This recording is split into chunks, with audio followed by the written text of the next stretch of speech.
Συνέντευξη Γιώργου Δεναξά. Μέρος. Coach Γιώργο Δεναξά, καλησπέρα. Καλώς όρισες στην ομάδα μας, την Ανόρθωση Αμοχώστου. Σου ευχόμαστε δημιουργική δουλειά, πολλές νίκες και ό,τι καλύτερο για τη νέα σεζόν. Αρχίζοντας, θα ήθελα να έχουμε μια χαλαρή συνέντευξη, έτσι ώστε να γνωρίσει ο κόσμος ποιος είναι ο Γιώργος Δεναξάς. Coach, θα θέλαμε λίγα λόγια για εσένα, από που κατάγεσαι, πού έχεις μεγαλώσει και ποια η οικογενειακή σου κατάσταση. Καλησπέρα σας. Θέλω να αρχίσω με το ότι είμαι πάρα πολύ χαρούμενος που βρίσκομαι στην Κύπρο και στην Ανόρθωση. Εγώ κατάγομαι από τις Κυκλάδες της Ελλάδος, από τη Σαντορίνη και από τη Σύρο. Έχω μεγαλώσει στην Αθήνα και δεν έχω ακόμη οικογένεια δική μου, αλλά ευελπιστώ στο μέλλον ότι θα κάνω. Ο σύλλογος μας, η Ανόρθωση, δεν είναι μόνο ο αρχαιότερος και ο πιο ιστορικός, αλλά είναι πρωτοπόρος και στην ανάπτυξη του βόλεϊ. Φαντάζομαι έχεις ενημερωθεί για το τι πρεσβεύει η Ανόρθωση για την Αμόχωστο και την προσφυγιά. Ναι, σαφέστατα. Θα σας κρύβω ότι για μένα αποτελεί μεγάλη τιμή να φοράω τα χρώματα και το σήμα της Ανόρθωσης. Φρόντισα να διαβάσω αρκετά πριν έρθω στην Κύπρο για την Ανόρθωση, όσο μπορώ βέβαια, γιατί η ιστορία είναι πάρα πολύ μεγάλη. Τα γεγονότα είναι πάρα πολλά. Για το κομμάτι της προσφυγιάς και ότι πρεσβεύει για την Αμόχωστο, που θα τα πούμε και παρακάτω. Όσον αφορά για την ανάπτυξη του βόλεϊ, θεωρώ ότι είναι πολυνίκης. Βασικά, ξέρω ότι είναι πολυνίκης του θεσμού σε πρώτο επίπεδο και στα αναπτυξιακά πρωταθλήματα επίσης πρωταγωνιστεί και από τη φετινή της διάκριση με το πρωτάθλημα των Under 14. Επομένως, εγώ ερχόμενος εδώ, ο στόχος μου είναι να πάω ακόμα ένα βήμα παραπάνω αυτό τον ιστορικό σύλλογο.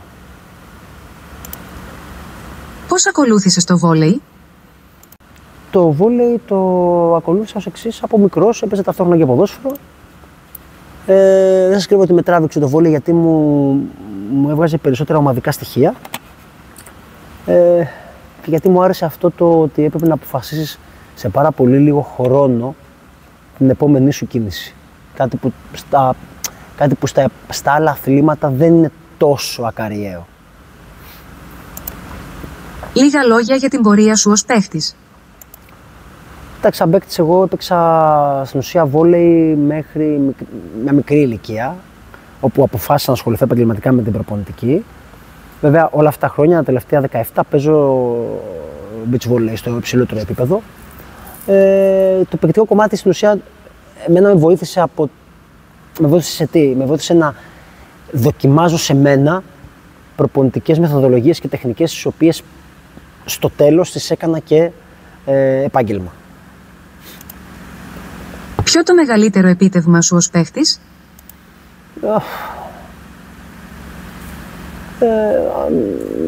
Δύο ανόδους τότε που έπαιζα εγώ, υπήρχαν στην Ελλάδα εθνικές κατηγορίες 4. Και είχαμε τότε εκεί στο πέραμα που ζούσα, είχαμε μια τοπική ομάδα την οποία ανεβάσαμε 2 κατηγορίες. Δηλαδή πήγαμε τότε στη Β' Εθνική. Ήταν μεγάλο επίτευγμα, ας πούμε. Όντας πολύ μικρός, εγώ ήμουν 18-19 χρονών. Αυτό από εκεί πέρα και μετά στα 22-23 πλέον σταμάτησα, έπαιζα μόνο beach volley και ασχολήθηκα με την προπονητική. Ως προπονητής πώς άρχισες? Ως προπονητής, εντάξει, εμένα μου αρέσει, είμαι πάρα πολύ οργανωτικός και μου αρέσει γενικότερα το να μαθαίνω και να προσπαθώ να μεταλαμπαδεύσω. Την προπονητική μου σταδιοδρομία την ξεκίνησα από πολύ μικρός, από τα 23 μου έτη, σε μια τοπική ομάδα, στο τελευταίο επίπεδο της Ελλάδος, όπου εκεί πραγματικά ξεκίνησα να τρίβομαι και να πειραματίζομαι, θα έλεγα. Από εκεί μπήκε το μικρόβιο και μετά πλέον όλα πήραν τον δρόμο τους. Λίγα λόγια για τη μέχρι τώρα σταδιοδρομία σου ως προπονητής. Κοιτάξτε, αν και δεν μ' αρέσει να μιλάω πολύ για τον εαυτό μου, αλλά η σταδιοδρομία μου σαν προπονητής σίγουρα έχει να δείξει πάρα πολύ δουλειά. Έχει να δείξει πάρα πολύ ατέλειωτες ώρες στο γήπεδο και στην Ελλάδα έχει και χειροπιαστά αποτελέσματα. Πρωταθλήματα, κύπελα, ανόδους, στην κορυφαία κατηγορία της Ελλάδος, στην ανάπτυξη πάρα πολλές επιτυχίες και πάρα πολλά σημαντικά πράγματα στην ανάπτυξη των αθλητριών. Θεωρώ ότι είμαι σε ένα πολύ καλό δρόμο που σίγουρα δεν υπάρχει ταβάνι. Δηλαδή, αν οποιοδήποτε προπονητής πιστεύει ότι τα ξέρει όλα, για μένα έχει τερματίσει τη σκέψη του. Ποιο το μεγαλύτερο επίτευγμα ως προπονητής? Εντάξει, το μεγαλύτερο βήμα της προπονητικής μου σταδιοδρομίας είναι η άνοδος του Μίλωνα στην Α1 εθνική κατηγορία. Το Μίλωνα τον πήρα από την τοπική κατηγορία και τον ανέβασα 3 κατηγορίες μέσα σε 4 χρόνια. Ήταν ένα μαγικό ταξίδι αυτό, με πολλά μαθήματα και θετικά και αρνητικά. Αλλά σίγουρα είναι η μεγαλύτερη στιγμή της σταδιοδρομίας μου αυτή. Μια άνοδος στην Α1 εθνική στην Ελλάδα είναι δύσκολο πράγμα, δεν είναι εύκολο. Με τη βοήθεια και του συλλόγου και των αθλητριών που συνεργαζόμουν, τα καταφέραμε. Γιατί ασχολήθηκες με το γυναικείο και όχι αντρικό βόλεϊ? Εντάξει, αυτό δεν το επέλεξα, ήταν συγκυρία. Και με το αντρικό βόλεϊ ασχολήθηκα. Ήμουν στη χρονιά του COVID στο Μίλωνα, στο προπονητικό team στην Α1 στη βόλεϊ λίγη των ανδρών. Δεν τα ξεχωρίζω εγώ. Αν κληθώ επαγγελματία ή αν κληθώ να δουλέψω με αντρική ομάδα, θα το κάνω. Τώρα θα ήθελα να μας πεις, με τα αναπτυξιακά τμήματα, σε ποιο βαθμό έχεις ασχοληθεί? Ναι. Σε ποιο βαθμό? Δεν υπάρχει. Είναι στον άπειρο. Με τα αναπτυξιακά τμήματα έχω ξεκινήσει, έχω δουλέψει από την πιο μικρή ηλικία μέχρι και την ανίδων, δηλαδή την Under 20-18. Έχω πλέον εμπεριστατωμένη άποψη και γνώση για το τι δουλεύει και το τι πρέπει να γίνεται στην ανάπτυξη για να υπάρχει ανάπτυξη στην ομάδα. Είναι ξεκάθαρο αυτό. Δεν μιλάω για γενικότητα, μιλάω για την ομάδα που διοικώ. Έτσι, γιατί η γενικότητα ποικίλει. Δεν μπορώ εγώ να υποχρεώσω ένα σύλλογο να ακολουθήσει το δικό μου μοντέλο που εγώ πιστεύω, δουλεύω και αποδεικνύω ότι δουλεύει. Άρα λοιπόν στη δική μου την ομάδα ξέρω πάρα πολύ καλά τι πρέπει να κάνω. Ποια η προπονητική φιλοσοφία σου σχετικά με την ανάπτυξη? Είναι ξεκάθαρη. Είναι σίγουρα η πειθαρχία μέσω του παιχνιδιού. Είναι η ικανότητα των αθλητριών να αφομοιώσουν και να καταλάβουν ότι προπονούμε για να γίνω καλύτερος αθλητής, να διασκεδάσω το παιχνίδι, που είναι πάρα πολύ σημαντικό, ειδικότερα σε μικρές ηλικίες, και προπονούμε για να φτάσω στο υψηλότερο επίπεδο που μπορώ. Εμένα αυτή είναι η φιλοσοφία μου, αυτό προσπαθώ να περάσω στους αθλητές μου. Δεν στέκομαι σαν τετριμμένα ότι πάνω απ' όλα το παιχνίδι και πάνω απ' όλα η διασκέδαση. Ναι, είναι ένα κομμάτι της πίτας αυτό, αλλά είναι και ένα άλλο κομμάτι, είναι η εκπαίδευση. Ποια είναι τα στοιχεία ή χαρακτηριστικά που ζητάς να έχει μια ομάδα και θα τα εφαρμόσεις στην ανόρθωση? Το σημαντικότερο είναι ομαδικό πνεύμα. Πάνω απ' όλους είναι η ομάδα, πάνω απ' όλους είναι η ανόρθωση.